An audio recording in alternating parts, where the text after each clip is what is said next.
Olá galerinha, tudo bem? Estamos de volta para mais uma videoaula. Eu sou o professor Daniel e nós vamos trabalhar hoje o conteúdo do primeiro ano. Nós vamos então dar início ao que nós chamamos de introdução à citologia. Então nós vamos observar a partir de agora tudo relacionado à célula. Nós vamos estudar então desde o surgimento da microscopia, porque nós não teríamos a citologia sem a invenção do microscópio. Para a biologia, então, a invenção do microscópio foi um dos marcos históricos ou tecnológicos mais importantes. Portanto, nós vamos observar tudo isso a partir de agora. A história da citologia. A citologia, então, nasce quando os irmãos Hans e Zacharias Janssen, em 1590, inventam um pequeno aparelho que possuía então duas lentes. Então, eles chamaram esse aparelho de microscópio. Então, os irmãos Janssen inventam o primeiro aparato tecnológico que poderia ser chamado então de microscópio. Esse é o aparelho inventado pelos irmãos Janssen e com ele então nós conseguimos observar as primeiras estruturas microscópicas. A partir dos irmãos Janssen vem então o senhor Robert Hooke, que em 1665 ele foi o primeiro indivíduo a utilizar o termo célula. Olha aqui que importante. Ele foi o primeiro sujeito, o primeiro cientista a observar uma estrutura que ele então chamou de célula. A primeira descrição do termo célula que nós conhecemos hoje foi feita por Robert Hooke em 1665. Célula, então, nos remete ao latim pequena célula, ou pequeno compartimento fechado. Ele utilizou o termo cell, para nós é célula. Ele observou então esses compartimentos fechados a partir dessa estrutura aqui, ó, que é a cortiça, né? Então ele observou essas estruturas, esses pequenos compartimentos fechados. Da onde ele tirou essa estrutura? Ele tirou dessa planta aqui, que nós conhecemos como corticeira. A corticeira é uma planta muito conhecida, da onde se extrai a cortiça. A cortiça é da onde nós fabricamos a rolha, por exemplo, que é colocada aí no envasamento de vinhos e bebidas alcoólicas em geral. Então, observando a casca da corticeira, essa estrutura aqui, ó, a casca da corticeira, então ele observou essa estrutura. O detalhe, pessoal, é que quando o Robert Hooke fez essa observação, ele não observou células, ele observou apenas a parede celular destas células, ou então, na verdade, ele observou o que antigamente seriam as células. Essas células morreram, e aí então ele observou apenas o desenho da parede celular. Então esse é o microscópio que foi utilizado por Robert Hooke. Observe que ele também possui duas lentes, essa lente aqui de cima, que nós chamamos de ocular, e essa lente aqui de baixo, que nós chamamos de objetivo. Depois, tão importante quanto o Robert Hooke, nós temos o Leeuwenhoek. O Leeuwenhoek, então, foi responsável também pela observação de estruturas. Ele cria o seu próprio microscópio, ele produz a sua própria lente, e ele produz aí microscópios que aumentam entre 40 e 280 vezes. Então, para a época, isso era um poder de aumento absurdo. Então, o que o Leeuwenhoek observa? Ele observa aqui pela primeira vez os seres microscópicos. Ele consegue, então, observar bactérias, ele consegue observar as células do sangue, as hemácias, e ele consegue observar os espermatozoides pela primeira vez. Então, as nossas células reprodutoras masculinas foram observadas pela primeira vez pelo nosso amigo Leeuwenhoek. Esse aqui é o microscópio dele. Então, vocês observem que ele tinha aqui a lente, ó. Aqui fica a lente, certo? E ele possui um conjunto de parafusos, ó. Ele tem esse parafuso e ele tem esse parafuso. Então, ao rodar estes parafusos, ele distanciava ou ele aproximava o objeto e aí então ele conseguia dar o foco, olhando sempre em direção à luz. Ele então ajustava o foco para ele poder observar a estrutura que ele queria. Então esse aqui é o nosso desenho esquemático do microscópio do Leeuwenhoek. Observem que aqui também, pessoal, é importante a gente falar que o microscópio inventado pelos irmãos Janssen e o microscópio utilizado pelo Robert Hooke eram microscópios que nós chamávamos de microscópio composto, porque eles possuíam dois conjuntos de lentes. O microscópio observado pelo Leeuwenhoek é um microscópio simples. Por que, professor, que ele é simples? Ele é um microscópio simples porque ele tem apenas uma lente. Estão vendo a lente aqui, ó? Apenas uma lente. lente, certo, pessoal? Então, essa é uma diferença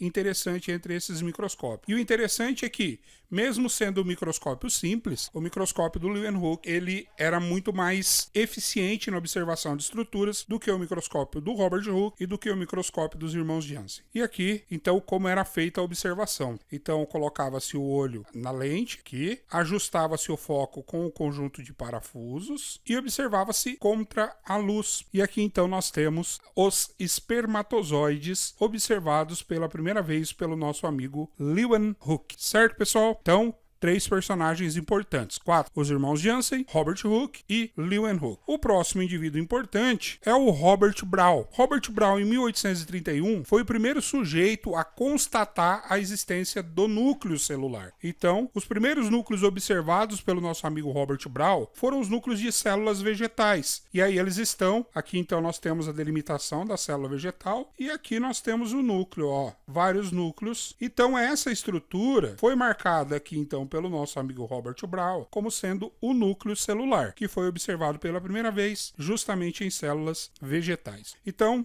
depois do nosso amigo Robert Brown, vem os companheiros Matthias Schleiden, que era botânico, e o Theodor Schwann, que era zoólogo. Observe, o Schleiden trabalhava com plantas e o Theodor Schwann trabalhava com animais. Em 1839, alguns anos depois do Robert Brown, eles então propõem o que nós chamamos de teoria celular. A teoria celular vai ser debatida mais para frente, mas basicamente ela diz que todo ser vivo é composto por célula. Todo ser vivo é composto por células. Essa ideia é proposta por Schleiden e Schwann, dois sujeitos muito importantes, sempre tem perguntas sobre eles em vestibular, tá? Então são esses dois indivíduos aqui, ó. Esse aqui é o Schleiden, esse aqui é o Schleiden e esse aqui é o Schwann, certo, pessoal? Então esses dois indivíduos então propuseram a teoria celular. É importante então a gente frisar que a citologia ela só nasce enquanto ciência com o advento da microscopia. Então nós não podíamos ou nós não falávamos de citologia, de estudo da célula, antes do surgimento do microscópio. Então, com o surgimento do microscópio e com a melhoria gradativa desse aparato, a própria citologia ela foi se aperfeiçoando enquanto ciência.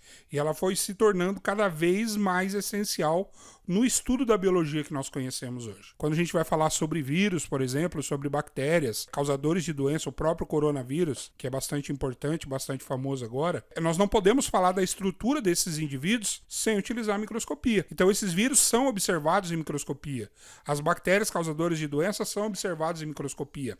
As próprias células humanas, de animais, de vegetais, foram conhecidas a partir do surgimento da microscopia. Então, qual que é a ideia agora? A ideia agora é a gente fazer uma timeline onde a gente vai vendo e marcando a evolução do microscópio e quais são os marcos históricos para a biologia enquanto ciência a partir da invenção do microscópio. Então vamos seguir essa timeline, vai ser bem legal isso aqui. Então vamos lá, ó. Então, em 721 a.C., nós temos o nascimento da primeira lente. Essa lente é chamada de lente de Layard. Essa lente aqui é o primeiro conjunto de lentes que foi inventada pelo homem. É basicamente essa lente aqui. Então ela já permitiu o aumento de algumas coisas, a gente já começou a observar algumas estruturas de animais, de vegetais, com a evidenciação dessa lente. Mas ela ainda era uma lente muito crua e ela não dava grande poder de aumento. A partir disso, então, o homem começou a utilizar essas lentes com finalidades terapêuticas. Em 1280, então, nasce o óculos. Sim, o óculos que vocês usam, que eu estou sendo obrigado a usar agora. O óculos, então, nasce em 1820. Então, a partir de um conjunto de lentes, certo? Então, o que o óculos faz? Ele vai fazer a correção do olho. Ele vai trabalhar aonde o olho tem dificuldade, onde o olho tem algum defeito, e aí ele vai corrigir essa lente do olho que tem algum problema, e ele vai então permitir com que nós consigamos observar as coisas de maneira correta. Como eu disse, aí nós temos lá, em 1665, o nosso amigo Robert Hooke utilizando o termo célula pela primeira vez. Então aqui nós já temos a marcação do surgimento do microscópio. Lembrando que esse microscópio aqui é um microscópio composto, certo? Composto por quê? Porque ele possui duas lentes, certo, pessoal? Microscópio composto porque ele possui duas lentes. Muito bem? Então, com isso, o nosso amigo Robert Hooke utiliza o termo célula pela primeira vez. E é importante que ele escreve um livro. Esse livro, então, é chamado de Micrografia, onde ele vai descrever todas essas observações com o microscópio. Continuando a nossa timeline, então, depois do Robert Hooke, vem em 1675 o nosso amigo Leeuwenhoek. O que o Leeuwenhoek faz? Ele cria uma lente aprimorada e a partir dessa lente ele observa bactérias, células sanguíneas e o espermatozoide pela primeira vez. Aqui as bactérias observadas pelo Leeuwenhoek, bastonete, os cocos, os espirilos, aqui os bacilos. Aqui na verdade ele está descrevendo um movimento bacteriano, esse movimento aqui que as bactérias realizam quando elas estão em meio aquoso. Após isso, em 1830, Joseph Jackson Lister reduz o problema com aberração esférica causado pelas lentes. A partir de 1878, Ernest Abbe, ele cria uma fórmula matemática que correlaciona a resolução do microscópio ao comprimento de onda de luz, e ele deixa bem evidente que existe aqui uma importância entre a luz e a lente. Então, ele deixa bem claro que existe uma relação entre os dois. Não adianta eu ter uma lente ou um conjunto de lentes extremamente potente se eu não tiver luz no objeto que eu vou observar. Então ele cria uma fórmula matemática que demonstra essa relação entre os dois. Basicamente, é isso que o Ernest Abbe faz. Continuando a nossa timeline, nós vamos lá já para 1903, agora aqui, quase o ano passado, né? O Sr. Richard Sigmund, ele então desenvolve o que nós chamamos de ultramicroscópio. E com esse ultramicroscópio, nós podemos então observar ou estudar objetos abaixo do comprimento de onda da luz. Esse é o ultramicroscópio. Em 1932, Fritz Zernike, ele inventa o microscópio de contraste de fases. Com isso, a gente começa agora a ter a possibilidade de estudar materiais biológicos incolores e transparentes. Esse aqui é o Zernike e esse microscópio já é bastante eficiente. A partir então da invenção do Zernike, o Ernest Ruska, esse cara que é muito importante, o Ernest Ruska, ele inventa o primeiro microscópio eletrônico. Olha só. Aí, pessoal, a gente tem que tomar cuidado para não confundir microscópio eletrônico com o microscópio elétrico. Nós temos nas escolas, nos laboratórios padrão, o microscópio elétrico. Ele é um microscópio óptico composto. Ele é óptico, ele tem duas lentes, ocular e objetiva, e ele tem uma luz que é acesa a partir da energia elétrica. O microscópio eletrônico não. Ele é um microscópio que utiliza elétrons para observação de objetos. E aí ele aumenta e muito a capacidade de observação de estruturas. Algumas estruturas só puderam ser observadas com a invenção do microscópio eletrônico. Então a invenção do Ernest Ruska, ela é absurda para a citologia. Então muita coisa que a gente imaginava como seria, a gente consegue observar a partir de agora. A própria estrutura do DNA, a própria estrutura da membrana plasmática, algumas organelas dentro da célula, complexo golgiense, retículos endoplasmáticos. A gente consegue observar agora com a invenção do microscópio eletrônico. É óbvio, tá, pessoal, que esse microscópio eletrônico tem esse nome porque ele utiliza elétrons. Então, continuando aqui na nossa timeline, em 1981, o último grande advento, Gerd Binning e o Heinrich Horner, eles inventam o microscópio eletrônico de tunelamento por varredura. Isso permite para nós observarmos imagens em 3D, imagens tridimensionais, e imagens ao nível atômico. Então agora eu consigo observar moléculas, certo? Consigo observar a estrutura de moléculas e eu consigo então evidenciar essas estruturas. Então esse aqui é o microscópio de tunelamento, é um esqueminha de um microscópio de tunelamento, e esse aqui é o microscópio de tunelamento que nós temos na USP. Aí nós vamos para os microscópios modernos, né? Os microscópios que nós falamos hoje. Então o microscópio óptico, aquele elétrico que nós temos nos laboratórios, eles aumentam até 2.000 vezes. Lembrando que o poder de aumento, tá, pessoal? A gente fala de resolução e a gente fala de aumento. O aumento é a capacidade máxima do microscópio. Então, o poder de aumento do microscópio óptico é em torno de 2.000 vezes. Como que eu obtenho esse valor? Eu tenho a lente objetiva e eu multiplico pela lente ocular. Geralmente as oculares, elas são de 5, 10, 15, em alguns casos de 20 vezes. E a objetiva é um conjunto de lentes que vai no canhão do microscópio. Geralmente são 4, que vai da menor para maior. Nós temos então de 4, 10, 40 e de 100 vezes, certo, pessoal? Então, quando eu quero saber o poder de aumento do microscópio, eu sempre vou multiplicar esse valor pelo valor da ocular. Os microscópios que nós temos nos laboratórios atuais geralmente possuem oculares de 15 ou de 20 vezes. Eu já vi alguns de 10, de 5, só microscópios geralmente de brinquedo, mas microscópios laboratoriais de 10, a maioria de 15 e de 20 vezes. Essas aqui também são padrões, 4, 10, 40 e 100. Então eu quero saber o poder de aumento, eu coloco uma ocular, vamos pegar aqui uma ocular de 40, vezes a objetiva de 20. Olha só. Então, qual que vai ser o poder de aumento desse microscópio? O poder de aumento desse microscópio vai ser de 800 vezes. Então, eu aumentei o meu objeto 800 vezes. Então, ele já me permite observar uma série de estruturas. Então, aqui nós temos o microscópio óptico. Esse é o microscópio elétrico. Esse aqui já é um pouco melhor, né, do que nós temos aí nos laboratórios, nas escolas, etc. E esse aqui é um microscópio eletrônico. Observem que ele está ligado aqui a uma tela de computador. Então, ele é um microscópio muito potente e permite observar várias estruturas.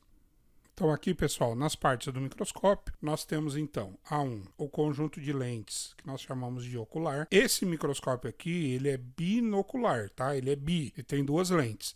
Tem muitos microscópios desse em laboratório que tem uma lente só, aí no caso ele vai ser monocular. Tá bom? Esse é biocular, tá? Ou binocular. A estrutura 2 aqui, nós chamamos de revólver ou tambor, que faz referência àquela estrutura do revólver, né? Que gira, essa estrutura também se movimenta, ela gira em sentido horário e anti-horário. No 3 aqui, geralmente nós temos 4. Nesse microscópio aqui, está representado somente 3. Mas nós temos 4. Geralmente a de 4, a de 10, a de 40 e a de 100, que é retirado. Ele precisa de um óleo para observação. Então, geralmente não tem esse óleo e o pessoal retira, porque se ela ficar, a molecada mexe e acaba quebrando a lente e a lâmina. Então, os professores geralmente retiram essa lente, tá? Mas ela é importante. De 4, 10 e de 40...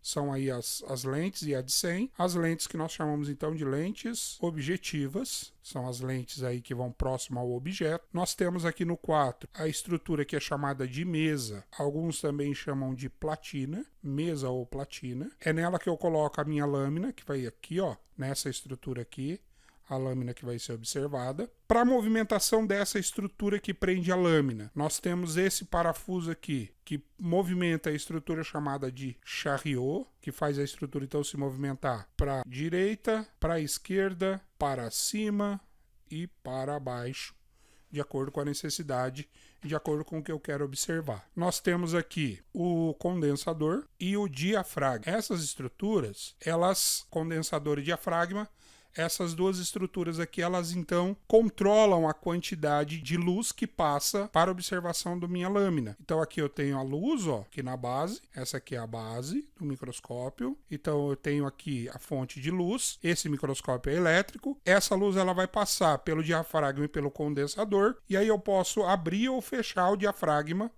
permitindo que se passe mais ou menos luz de acordo com o que eu quero observar. Então, dependendo da estrutura, eu vou precisar de mais intensidade de luz. Dependendo da estrutura, eu vou precisar de menos intensidade de luz. E aí, então, eu consigo controlar isso. Aqui nós temos o parafuso de controle do condensador e do diafragma, que é o 8. É um parafuso de controle. Ele vai fazer descer e subir esse conjunto diafragma e condensador aqui, tá? E aí nós temos esse conjunto de parafusos que é muito importante, que é o 9, aqui ó, o 9, o macrômetro, e o 10, que é o micrômetro. Esses 2 parafusos são muito importantes. Eles me ajudam a ajustar o foco para que eu consiga, ao colocar os olhos aqui, junto com as lentes objetivas, observar o objeto da minha lâmina. Então eu sempre vou primeiro trazer o foco grande ou macro com o macrômetro, aí eu vou fazer o ajuste fino com o micrômetro. Certo, pessoal? Então essas são as partes mais importantes do microscópio. Ocular, lente lente objetiva, revólver, platina, Charriot, condensador de diafragma, macrômetro e micrômetro, certo? Finalizando a nossa aula, lembrando para você deixar um joinha aí se você está curtindo as videoaulas, se inscreva no canal, deixe aí ativado o sininho, sempre que aparecer uma videoaula nova você vai ser avisado. Comente, deixe sugestões de conteúdo, exercícios. Se vocês precisarem de uma ajuda, deem um toque. Nosso canal está aí para isso. Na próxima aula de citologia, nós vamos trazer os diferentes tipos celulares: procarionte, eucarionte, célula animal, célula vegetal. Então nós vamos ter uma visão geral sobre as células, para daí a gente começar a estudar as estruturas celulares. Tá bom, pessoal? Até a próxima. Tchau, tchau.